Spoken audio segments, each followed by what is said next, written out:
Okay. So welcome to the this is I guess the second week, right? Of the and someone asked me last week, they're like, is this office hours? And I go, well, it's office hours and training. So I'm trying to do a topic each week, kind of do bite-size issue, and then we could do a Q&A, like Wilma and I were talking just now, like she's working on something specific that she might need help with. So, but I thought you know I would do some sort of training in here too, not just office hours. So today we're talking about training and stipend policies. There's a lot of policies, obviously, with NIH, and so sometimes it's easier to have someone help you break them down. Where's my thing? Maybe. Okay, so today's objective, I'm just going to recap a little bit what we talked about last week. Today, I want you to be able to understand, hopefully, the trainee and stipend policies and the nuances.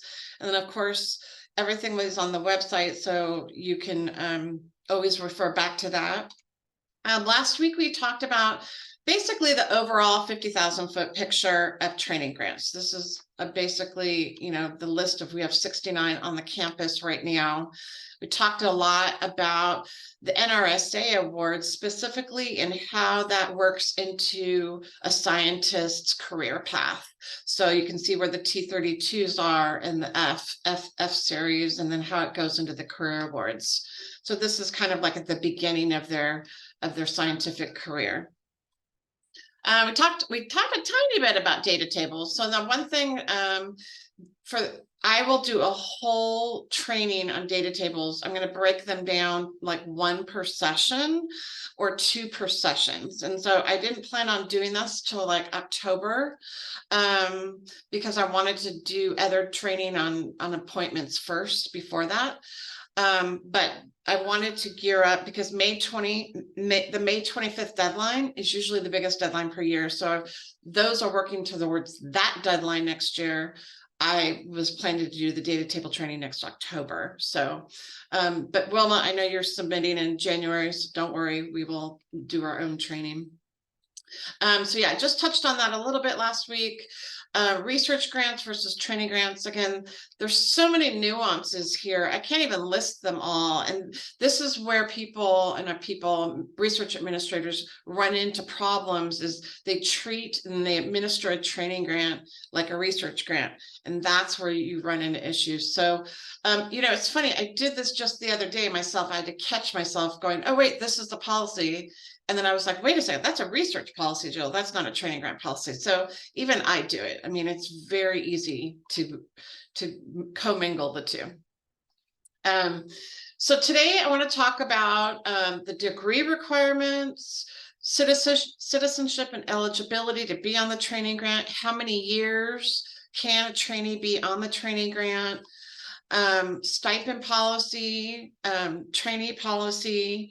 I'll talk about the NRSA policy that comes out every year, tuition and fees, what are training related expenses, travel, like unallowable and allowable expenses, and then the payback agreements for the postdocs.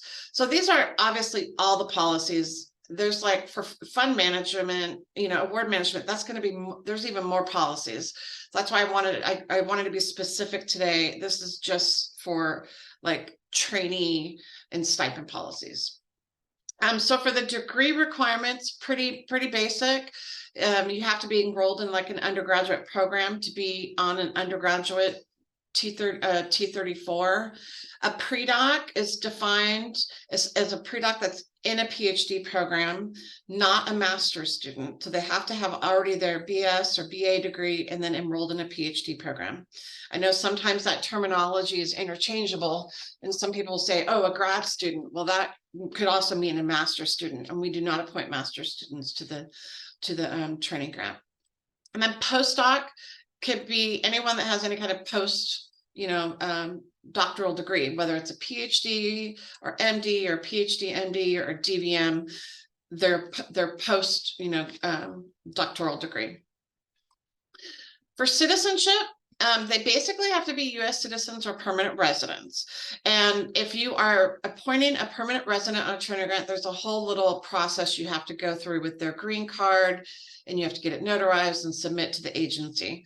I didn't list all that here, but that, if you ever have to come across that, you can easily just look up the policy. The interesting thing here for fellowships and permanent residents, at the time of award, they have to have their permanent residency. For training grants, it's the time of appointment. So it's, again, see how they're just slightly different. And of course, when you have your citizenship requirements, but each program might have their own requirements. Like they may have it set where they only want, trainees that have over a certain GPA or their GRE scores or something like that. So it kind of, there's different requirements based on each program. But for the most part, remember for the citizenship, it's either they have to be a US citizen or permanent resident. Support years. So this is something to remember, that when you're if you say you identified a trainee, you're going to go appoint them, you want to make sure they haven't already exceeded their allotment of NRSA support. And so when an NRSA support is either, it could be that they could have been on a F30 fellowship for 3 years, and now they want to go on your T32 or whatever. So at the pre-doc level, they can't receive more than 5 years.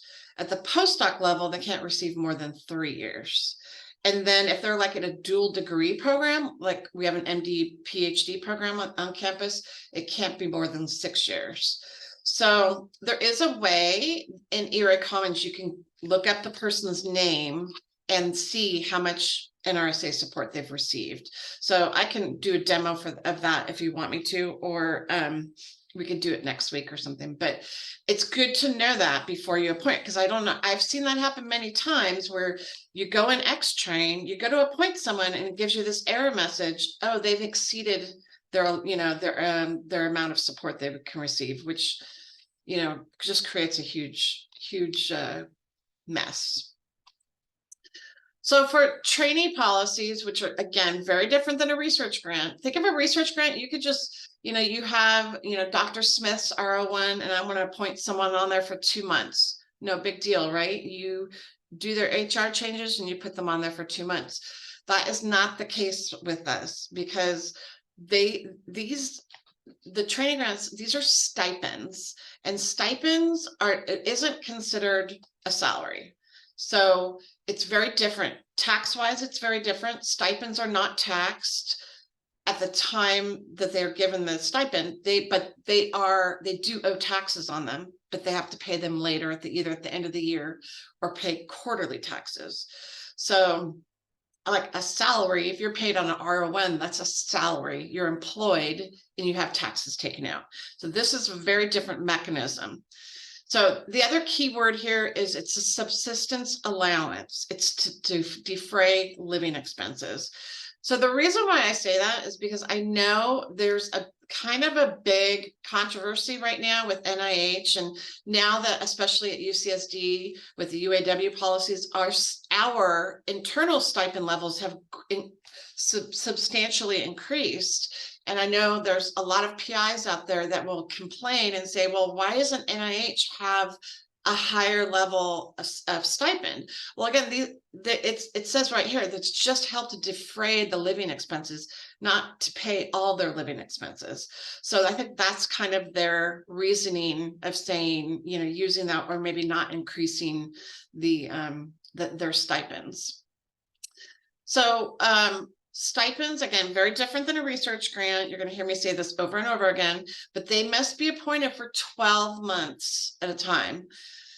That's generally the rule. They want 12 months of consistent training with a no less than 9 months without prior approval. So again, you can't just appoint them for 2 months because you need a fund source to appoint someone on. This is very specific that they have this 12-month appointment. And again, getting down to your program, the program might be specifically that you're going to want them on there for a second year. You're going to want to reappoint them for a second year. So then it would be, say, 24 months. I mean, that's part of the training program requirement, right? They would want them on there for a full 2 years. So one other thing I wanted to point out, actually I could maybe do it in a current slide, but there's this terminology thing like pre-doc and graduate student, but stipend has kind of two different meanings on our campus, at least in my opinion. So say if you were a chemistry grad student, you get accepted into the chemistry PhD program, you are guaranteed a stipend for the next 5 years or until you graduate, basically. And that stipend level may be, I don't know how much it is now, $32,000 per year. That's a stipend. But then there's also this other terminology of NIH, a stipend, right? That doesn't have taxes taken out. And some people think of stipends as like it's free money, but it's not. I mean, if you're guaranteed in chemistry a $34,000 stipend, and there's no payback agreement with that, but that's also, it could be employment. So see how it's slightly different, and you hear the word, there's an NIH stipend level, and then there's also the UCSD stipend level. So it can get kind of confusing. If you're not in a guaranteed program, then maybe all you're paid is the NIH level. But UCSD, we've always exceeded that either with our pre-docs or postdocs. So that's something to remember, that their UCSD stipend level might be higher than their NIH stipend level. I know I've thoroughly confused you with all that stipend language. Anyway, let me know if you have questions. I don't think I'm not smart enough.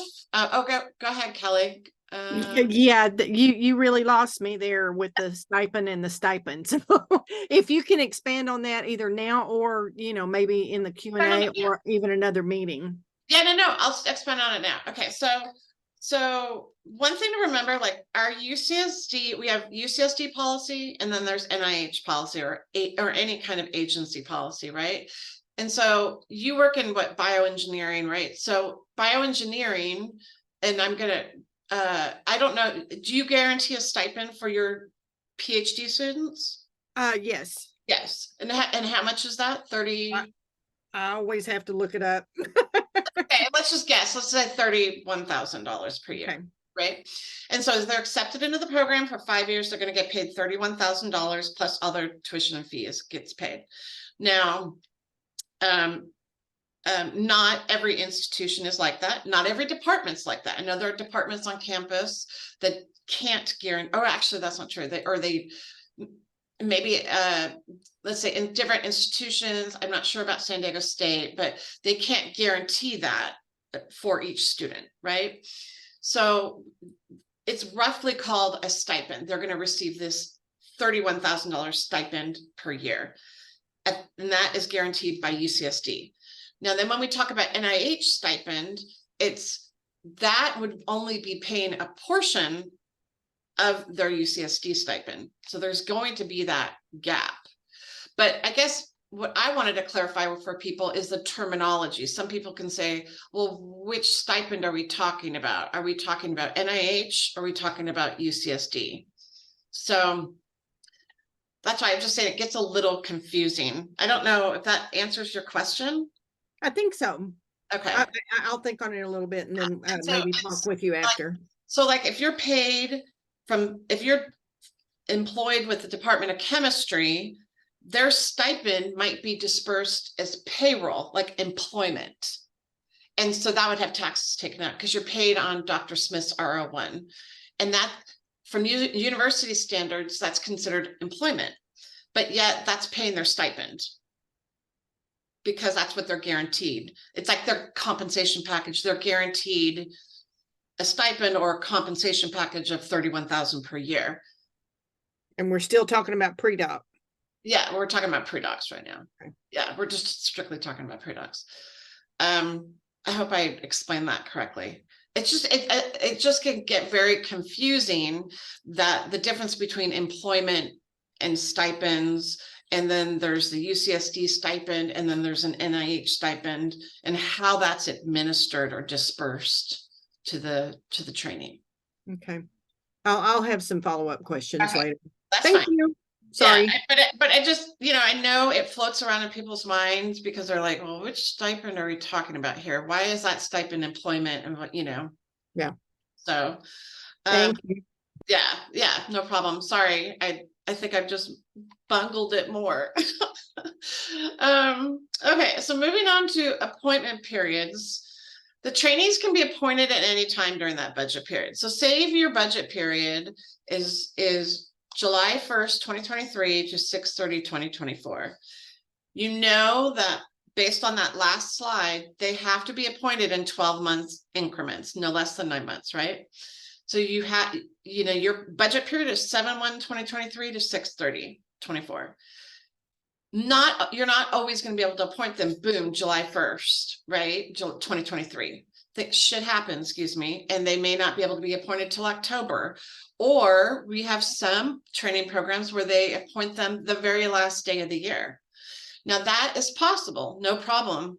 And basically the funds that aren't used, whether it's stipend or tuition, is carried forward as what we call an unliquidated expense or obligation. And that's perfectly, when you do those financial expense reports at the end of the year, you have to figure out exactly how many trainees are paid after the end of the budget date, so you can encumber those funds. So it's really important to remember that. Unlike a research grant, right? They have to be paid on it, during that budget period and not a day after. Here it's very different because they know that they can be appointed anytime fluidly within this 12-month period, but they're going to get paid the full amount of stipend, the 12 months full stipend. Does that make sense? And then at the end, say this is the end of the budget period here, this would be considered unliquidated expense. And when you do your financial expense report at the end of the year, you have to put in those amounts there, and you have to basically encumber them for that particular budget period. Because if you don't encumber them, that money is gonna go back to the agency, and you're gonna lose that money, and all of a sudden you're gonna be in a huge deficit and go, what did I do wrong? And it's because you didn't claim the unliquidated expenses. That is probably the number one thing I see with research administrators. They look at this like a regular FER, and I say regular FER, an RON research grant, and they forget about this unliquidated expense. And, for whatever reason. And so that is really important to remember. Now, like I said, we have some trainees, and I'm sure there's people on the call where some of these trainees are appointed literally the day before, June 30th, June 29th, 2024. And basically their full 12 months of stipends is, and I don't like to say carry forward, but it's carry forwarded into the next, it carry forwarded as an unliquidated, unencumbered expense. I hope that makes sense. So any questions on that before I move forward on that? Jill, I have a question. Sure. This is Kristen from chemistry. I know, Kristen. Hi. So we did have a postdoc leave early, and that's fine. But for the encumbered, or wait, when we have to return the funds, the stipend, but do we also have to return the TRE that comes with the? So that's a very interesting topic that you brought up, because I know you're probably talking about the Donahue grant. So yes. So it's interesting. So see up here, it says portions of stipends and tuition that extend beyond can be carried forward as an unliquidated obligation. Notice it doesn't say TRE. So TREs are technically not supposed to be, should not be carried forward.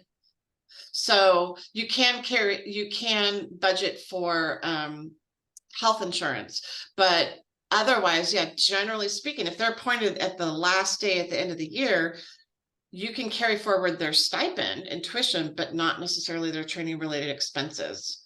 So, and have that in an upcoming slide, that they get a certain amount of training related expenses per trainee per year. So that gets very confusing and muddled, but then they can use that money for something else. But yes, I don't know if that answers your question. I actually think I confused myself, because then I'm thinking of a different situation about TRE that comes with a postdoc or student? So sorry, I'll hold my question for maybe the end. Okay, okay. But yeah, so it does get confusing though, when you can carry forward the stipend and tuition, but yet you can't carry forward, you know, their travel expenses, say, per se. Again, back to X-Train is a module in ERA Commons where you appoint the trainee for the full 12 months. There's some, basically it's an electronic form. It used to be done via paper. And then also you're going to terminate them in that same X-Train module. And next week I'm doing a whole training on appointments and terminations and amendments in X-Train. So if you're not familiar with that, that might be something you might want to attend. Again, that's not something you would normally do with a research grant, right? So the stipend levels, getting into talking about stipend levels. So these are dictated, and this is usually published annually. I've only seen it once where they didn't publish anything and they just used the prior year. They just basically didn't get any increases. And these are the budgetary levels that are effective for fiscal year 2023. And depending on when your award is made, it could be, if your award in the NOAA says it's made with FY 2022 funds, then you have to use the published stipend levels for FY 2022, not FY 2023. So some people think when this comes out, oh, well, my trainee is going to automatically receive, you know, an increase from NIH. That's not the case. They're always paid the same amount for the entire year based on those fiscal year funds. So this is a big picture synopsis. You have your pre-docs and your postdocs. Pre-docs get paid $27,144 from NIH right now. And then the postdocs, depending on their level, they can get paid anywhere between 56 and 68. And then tuition and fees, and then trainee related expenses, and then trainee travel. And then of course the F&A is only 8%. But so let's go, well, I'll just kind of break down each one of these. So for undergraduate stipends, and I don't think we have anybody here doing undergraduate programs, but it used to be like freshmen, sophomores got paid one amount, and then junior and seniors got paid another amount. That's changed now. They all get paid the $14,340. And NIH is very specific to break that down as this is their monthly amount. This is what they should be getting. You can't like lump sum them, pay them, you know, different amounts. This is how much needs to be paid. So for pre-docs, again, in the F series and the T series, they get paid one stipend amount, whether they're in their third year of graduate school or their first year, regardless of how much experience. They get paid $27,000 per year. And then this is their monthly stipend amount. Again, remember, if you're in chemistry and they're really paying me $31,000, that department has guaranteed me $31,000, you see that there's going to be a shortfall of stipend or in their compensation package that it's going to need to be made up for. Again, we call that additional compensation to the trainees. I'll talk more about that. Postdoc stipends get a little bit more complicated. And basically the stipend level, it goes by the full years of relevant experience. So say if a trainee, a postdoc just graduated with their PhD and like in July 1, they're going to become a postdoc. They start at what we call a level 0. But you may have someone that comes in with like, say, 14 months experience. You can basically has to be a full year of experience. So they only have 12 months experience, or they're going to start at level 1. So what is considered postdoc experience? Basically anything in research. And they can even have worked in industry, teaching, residency, clinical, anything like that. That is considered postdoc experience. So the stipends, and this is something I have on my website, is a postdoc calculator. And so it makes it a little bit easier when you just type in how many months of usually when you're appointing a postdoc, they send you their CV and you can see exactly when they graduated. And then you can calculate how many full years experience on that. And basically what I did with this postdoc Excel calculator kind of helps you through that process if you're interested in that. But the one thing to remember is if you say, oh, they're a level 1, they're going to be paid level 1 for the entire grant year. Even at say, month 15, they have really gone in, at the UCSD, maybe their appointment level changes, but for the NIH concerned, they are paid the same amount on this particular fund source for the entire year. Now, maybe they received, the UAW passes a law or, has new policy, and when UCSD increases our stipends, but it's not going to be increased on this fund source. It's going to have to be increased on a different fund source. This fund source amount does not change. So again, that stipend level and that amount does not change for mid-year at all. So this is I'm a visual person. This is how I like to visualize things, how a postdoc appointment would work. And you kind of look at here, 0 to 11 months, they're at level 0. And then once they have a full year's experience, they're going to go to level 1. And then once they get another 12 months experience, you go to level 2. So I don't know. I find it's one of those things that it can get kind of muddled and confusing sometimes. And I see from a research administration standpoint, I see it happen a lot that trainees are not appointed on the correct level with NIH. So it's just one thing that you kind of need to be cautious about. These are the postdoc NIH. I should have been more specific. These are the NIH stipend amounts for FY 2023. Again, remember, UCSD stipend amounts are much higher than this. And so there's always going to be a shortfall, a gap. I don't know what you want to call it, but there's going to be a difference in the UCSD stipend amount versus NIH. And so someone has to pick up that gap.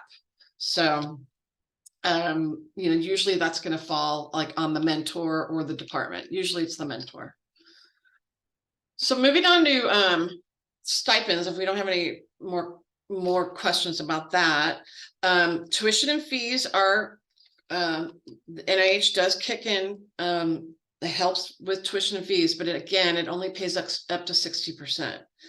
So say let's just say UCSD, to be a pre-doc on campus, it costs you $16,000 per year. Well, they're only going to pay 60% of that. So I don't know, I can't do math very well. So whatever, 13,000, they're only going to pay 13,000 of, no, that's less than that, 9,000, excuse me, of that $16,000 in fees. So then where is that other $6,000 going to come from? Basically, there's always going to be a shortfall. So that has to go, it's going to go back to the department, the home department of the trainee, or the mentor is going to have to pick up that basically the 40%, that gap. And basically, usually, I would say all the time, that 40% has to be covered from a non-federal fund source. So that can get really sticky, as you know. The discretionary fund sources are very hard to come by. So you can't just pay this with another R01. It has to be paid from a non-federal, usually a discretionary fund source. So it's just one of those things you kind of need to think about. If you're going to appoint a trainee to this training grant, and maybe the mentor, they don't have squat, they don't have any discretionary funds, something you may want to work out, be pre-appointment, or work out a deal where the department pays it, and then, whatever, you've have some sort of exchange there. And so for postdoc tuition, very simple thing. Again, they're going to pay up to $4,500 per year, but it's usually only 60%. Now you're thinking postdocs aren't usually in a degree granting program, but some are. We do have CREST programs through ACTRI, and I see a lot of clinical programs. Their programs require their postdocs to take some sort of training, and so again, NIH will cover up to 60% of that amount. And then, the rest is on the program or the mentor. Okay, so Kristen and I kind of briefly talked about these training related expenses. So on the training grant, you have basically like 4 budget categories. You have training related expenses, stipends, which we just talked about, fees, and then there's childcare. So childcare funds are automatically sent. You don't have to put them in your budget. It just, and NIH just automatically tax that amount on to your notice of grant award. These training related expenses are basically just, to help. It could be used for supplies. It could be used, usually it's used for health insurance, especially for the postdoc trainees. So the pre-docs are allotted $45.50 per year. Postdocs are $12,200. And I would say a majority of the time, 80% of the time, it's covering health insurance for postdocs. Now you could put some staff salaries on here. However, if you're going to put, some admin salary on your training grant, it's going to eat into that, these amounts for your trainees. So it's going to be less monies for your trainees to use. So, it's been a while since I've looked. I don't even know. I think it's like 22.6% the CBR rate right now for postdocs, but sometimes that amount is going to exceed, 12,200, right? So you can see right away that all the training related expenses, possibly for one trainee or all your postdoc trainees, is going to be eaten up just in health insurance. So again, if there's a gap there, you're going to have to go back to usually the mentor, not the program or project director, and get them to cover, like, say, the remaining balance. Can I ask a question real quick, Jill? Sure. So the 12,200 for postdoc, is that level dependent? No, no, it's level 1, 2, 3, 4, 5, 6, 7, doesn't matter. They all get 12,200. Oh, so all of the budget that we got would be just stipend plus this amount. That's it. That's all the money NIH will give us. Yes. Yeah. So what if I mean, of course, I don't think the benefit cost will be that high for anyone. But if we ever exceeds that, then NIH doesn't care. No, actually they don't care. You have to pay. And no, it's true. Like, they're going to give you this a flat amount of money and nothing more, nothing less. So you're going to have to budget correctly, and then make sure that if you're going to exceed your budget and there's going to be a deficit, that who's going to cover that deficit? Usually the program directors don't want to cover it. It's usually going to go back to the mentor of that trainee, and you're going to go, hey, Dr. Smith, we received 12,200 for their, benefits, but they were actually 15,000. And I need the difference, and I need it in discretionary funds to cover that. So you have as a research administrator and a fund manager, you have to really stay on top of your projections, and tracking your training related expenses. It's really important it can go into deficit very quickly if you're putting, a lot of, if you're say you're, out of this training related expenses, they're also buying supplies. They're also buying a computer. You're having you have speakers come, and you're paying for their, if you have if they have monthly meetings, and you're paying for, the meals for that meeting, that's all coming in the training related expenses. So that right. It keeps going down. So the problem is we can't keep track of it because the fund management team do not have access to Oracle in the real-time fashion like we did before the Oracle kicked in. And we were told to manage the program, but we were not given the financial tools. Yeah. So we have no idea how the money were being spent down. I mean, we know how much we spend, but we don't know how that count against the actual budget in the books. Yeah, so that's something we might have to take offline, especially when it comes to the nitty gritty of the fund management. But I don't even know. I'm sorry, your name isn't shown up. Can you tell me your name? Oh, I'm sorry. This is Betty from Oh, psychiatry. Betty. Hello. I should recognize your voice. Anyway, yeah, Betty, yeah. I know your situation over there. Yeah, exactly. So yeah, we could talk about that separately. But yeah, so basically you can run into issues if it's not properly managed, for sure. Okay. Yeah. All right. Next time then.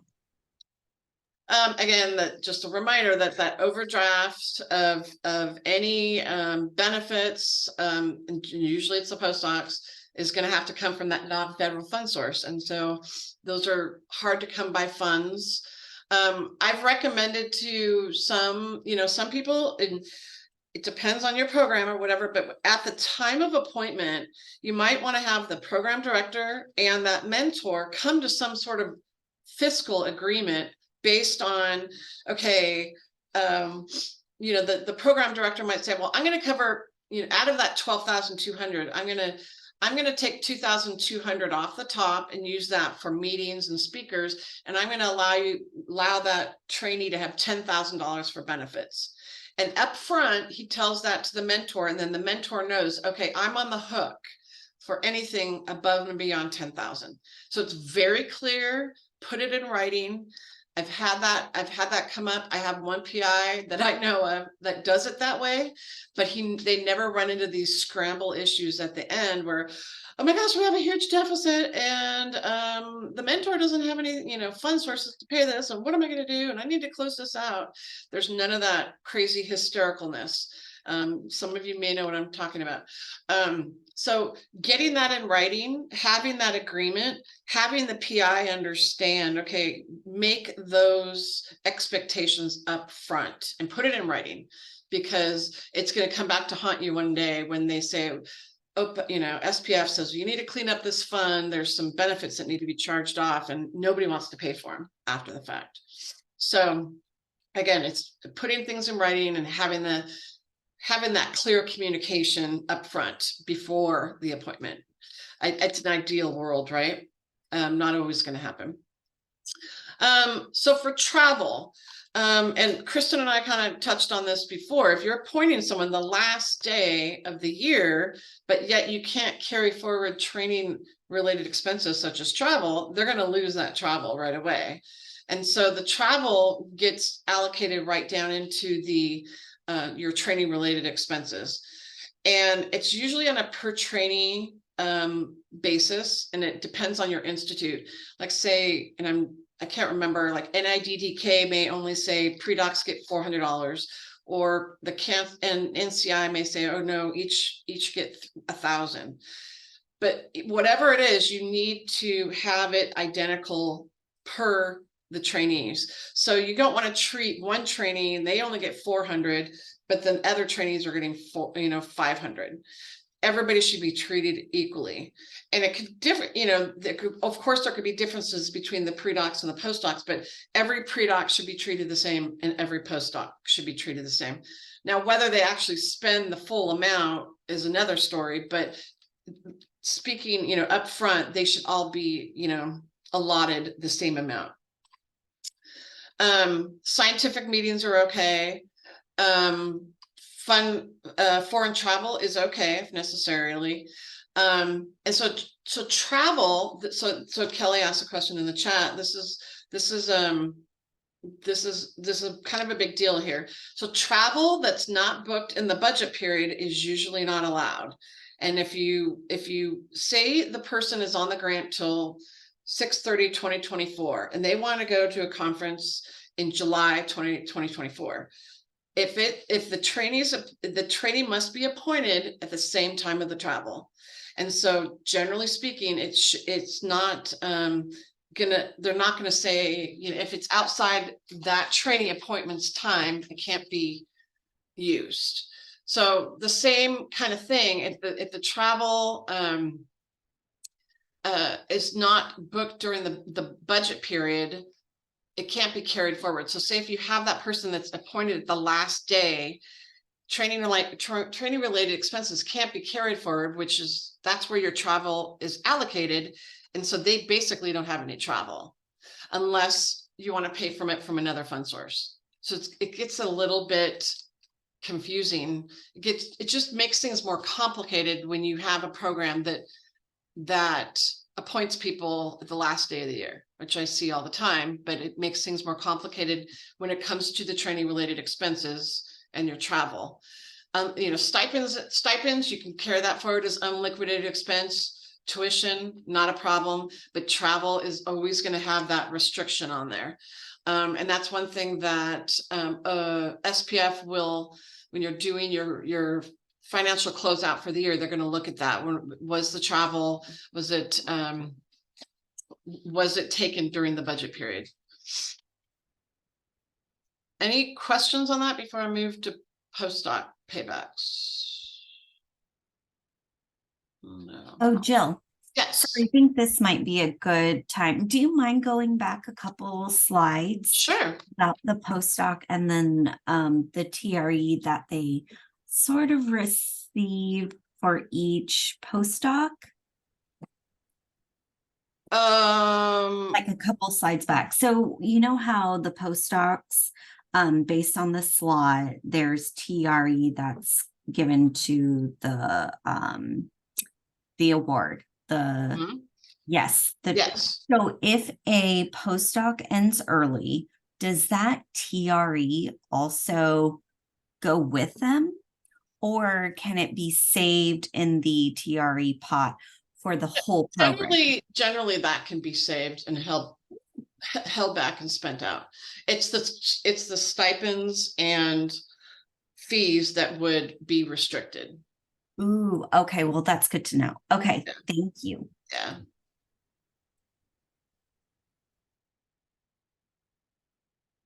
Okay, so payback agreements. This is just specific to postdocs, not specific to pre-docs at all. So if you're just in a pre-doc program, you can ignore me or eat your lunch or something right now. I don't know. So there is a payback obligation for the first 12 months for the trainees on a T32. And so basically just for postdocs, but if you're appointed beyond that 12 months, that it goes by month basis. It's paid back in time, I guess you can say, in an activity form to the agency. So say if a person is on a training grant for 12 months and then they get reappointed or whatever for another year, but then they leave 6 months into that, they pay back 6 months. So that's fine. But if they decide to go work at Starbucks in that 7th month, I guess you can say, in the second year, they're going to owe 6 months back to the agency of what they received in stipends. So it's important, generally speaking, these trainees, this is on their career path. So they're going to continue to be able to pay back. But generally speaking, it's not a problem, but sometimes, yes, it can be a problem. So paybacks, basically, any postdoc that's been appointed for 2 years, they've fulfilled their payback. You don't have to worry about it. And the qualified activities is just a wide range of things. So it could be research. Anything in research is considered your payback time. Teaching, if they're doing clinical, health related, anything like that, that is all payback. So if they're on the training grant, say for 1 year, then they go off and they go back to their clinical residency. They work in residency for the next 12 months. That's considered their payback. It's not like but they will get dinged, say if they leave the program, and like I hate to pick on Starbucks, but and they go to work at Starbucks, something that's not research, teaching, health related, they're going to owe the agency their stipend for 6 months, not 12 months, because they already did 6 months of payback, but they would be on the hook for 6 months. So there's a little bit of confusion still with NIH. Traditionally, these payback agreements always had to be signed, with wet ink and sent to the agency, old school. Now with COVID, I think they're being a little bit more relaxed. You can sign them and scan them and send them. But generally speaking, I would check with your GMS if they allow electronic copies. They used to not be able to. So this is something that should be completed. I have a bunch of trainees that are being appointed to the grant that's July 1st of this year. And so we're just sending in those payback agreements now. You have to kind of bug people, hey, to the trainee, could you print this out and sign it and send it in? So it's a little bit of a hassle. This is one of those things that's not in an electronic form. It's still a paper form. And then this is what we call the payback agreement, the APAC, which is something that if the agency may come back and have the trainees certified that yes, I did have the 12 months of payback after, that second year, and they want to have that certified. Occasionally you'll see something like this pop up on your desk. Someone will forward you this and say, can you verify this? And they'll ask for employment information, and then I think the supervisor information. So you'd have to verify whether the trainee did that payback time. So I think in my career, I've seen this come across my desk maybe 2-3 times, but I just wanted to kind of alert you. If you see this pop up, and the trainee comes to you going, I don't know what to do with this. This is what it's about. It's about the NIH wants to verify that you did do your payback agreement. So, any questions? Again, I'm recording every session, putting them on the website. I do have a little YouTube channel with all of these great resources and stuff. And then everything's going to be on the website. So, do we want to open it up to questions? Does anybody else have just regular questions? I know Betty's got like tons of questions for me. No, Betty's like not paying attention to me. Anyway, next week we're doing X-Train. Oh, I think I have to meet with you one-on-one. That's why I'm not okay. seeing them now. Sounds good. But yeah, next week I'm doing X-Train. So X-Train is, generally speaking, it's not a fund manager's job, but it depends on the department you're in. Sometimes the PI does it. Yes. There's a question in the chat in case if you want to check. Oh, the travel cannot be carried forward. Did I answer that for you, Kelly? Yeah, I think I answered. Yes, but I'm sorry. Yes, but I wanted to copy the screenshot, the slide. So, yeah, I'll have them on the website, and I can. Yep. Perfect. Thank you. Anyway, so next week is X-Train. This is good for the coordinator, maybe the admin assistant to the program, that they are fully trained in X-Train. This is where you appoint your trainees in the NIH ERA Commons, and you also do the terminations in there. So next week I'll be walking through an appointment and a termination. I don't know if I have I would be able to do an amendment, but those are few and far between, but definitely the appointments. And if any of you have an appointment that you need to appoint someone right now, let me know and we can do it live next week and I can show you, or a termination for that matter. So I can use your examples. Otherwise I'll have to make up something. But yeah, so that's on cue for next week. Anybody else? Let me know. If not, that's kind of it for today.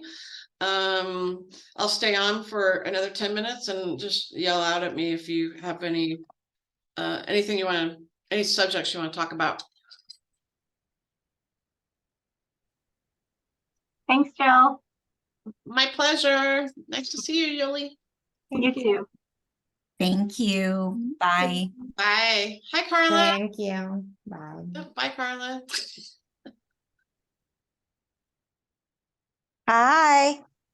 Hi, bye. Could you come online Yeah. to view my study if I'm the only one left, or are there others? I think there are still others on. Oh, actually, everybody's off. So Okay. Oops. Oh, wait, let me stop recording.